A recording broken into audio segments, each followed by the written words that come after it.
Hey, this is Dan again, and you know, I've been thinking, like, a lot of people get caught up in like these big heavy duty builds, and they spend more time building the plane than they do flying.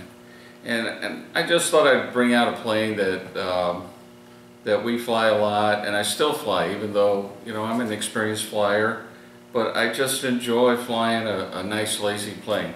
So we're going to do a build on the Fenix 100. I don't think I've got some builds out there on this one, but there's some new stuff that I'm going to show you.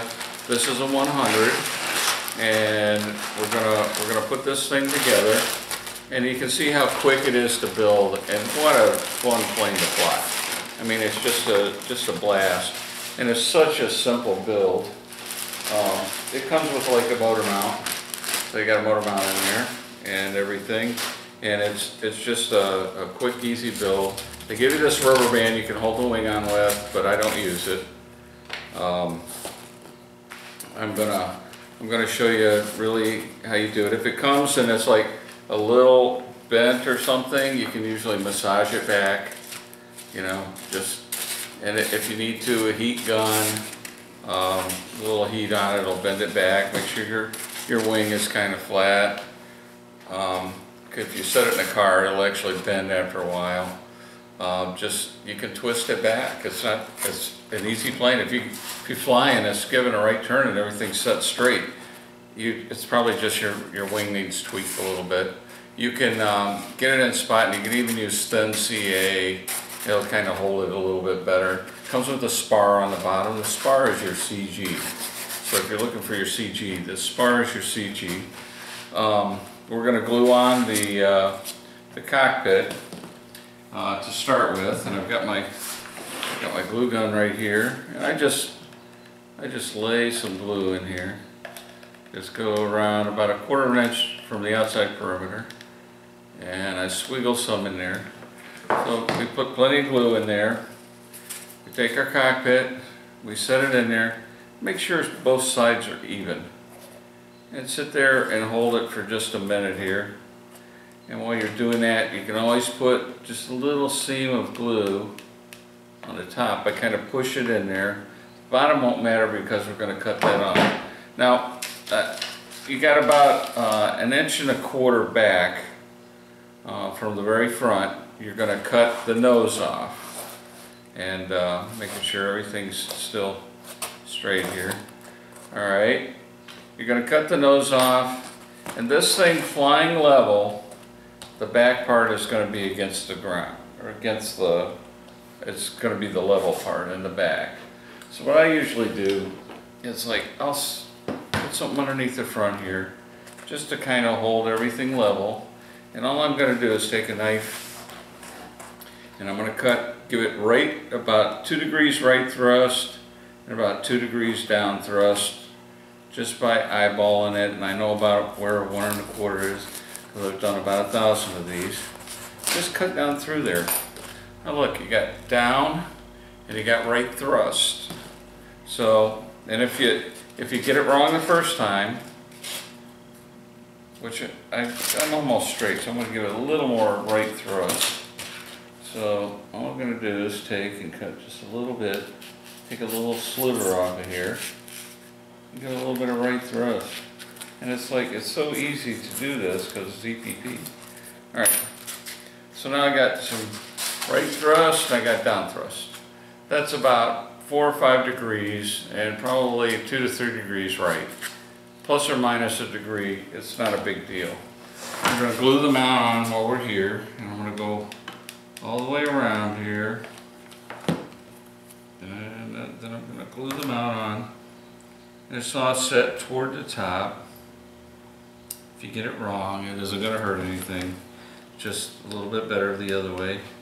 Then I go around it, and I kind of weave a little bit of glue all the way around, catching the mount and about 1/4 inch of the EPP. So I go all the way around, doing this little weave pattern with the hot glue gun. Okay? And that's it. And you go all the way around, and now your mount's on there. Alright, we're going to put our elevator on there, before you do it, you want to open up the top hole so that the pin from your linkage stopper, and if you look closely at this, there's a pin here, and that pin has to go through a hole on the control horn. Okay, so you have to open it up just a little bit. It's a standard control horn, and it doesn't fit. You won't force it through there. You've got to open that hole up.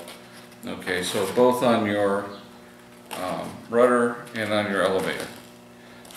All right, we're going to put our rudder, or our elevator on. Our rudder's already glued on there. Your push rods are already in. So all this stuff makes it so easy to build. Just such a gravy plane to build. And what I usually do, I'll take a square and I'll set this down, I'll look at my elevator when it's up. And you want about 1/8 of an inch gap here, and it's touching that there, and about 18 centimeters on either side. Make sure that this is centered. So you've got, I can slide it over because it gives me a little bit of time. Get both sides. Now this one's 17.5 to get it perfectly centered. Okay, and then make sure you have about the same amount of angle on both sides, because the fuselage is tapered, so you're not going to get an exact straight edge on the back. You're going to see it's going to taper out on both sides. So I don't know if you saw that, taper out on both sides. Anyway, so it's basically you squared up the elevator, and you can do it pretty good on one of these grid mats too. Works out good. Then you can make the wing removable, but it's only 39 inches, I think. Let's see. Yep, about 39 inches. And it'll fit in most cars and everything. So I'm going to glue it on. And I'm going to put a little bit of glue up in here. Go all the way around. Catch that top edge too. And pull this little flap out of the way. Give it a little squiggly in there of glue. Okay, now this is pretty well centered. There's a little wedge in here. It's pretty well centered. But measure it and make sure. I'm going to slide this in here. And again, I'm going to use my square to square things up. Now this is pretty straight up toward the front part of the fuselage. So we're at 22 on that side. And over here we're at 24. So I need to slide it a little bit. And this is centimeters, by the way. I'll slide it over just a hair. Now we're at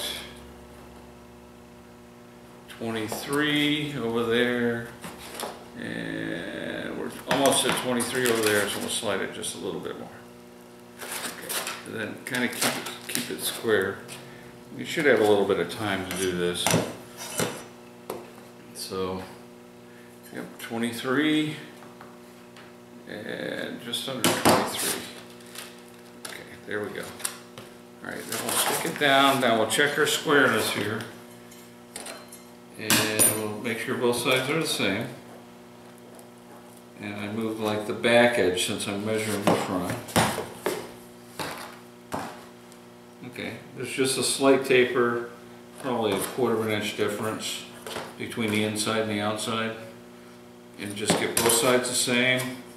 And then our both sides are an even distance from the fuselage. Okay, and then shoot a little bit of glue, and I push my glue forward. I'll flip it over and we'll zoom in on this, and I'll show you what I mean by pushing the glue forward. Okay, I'll set it down here so it doesn't move on us. But I shoot you can see there's a little ball of glue in front of the glue gun, and I push it forward. What that does, it adds a little bit of pressure so that it scoots it underneath.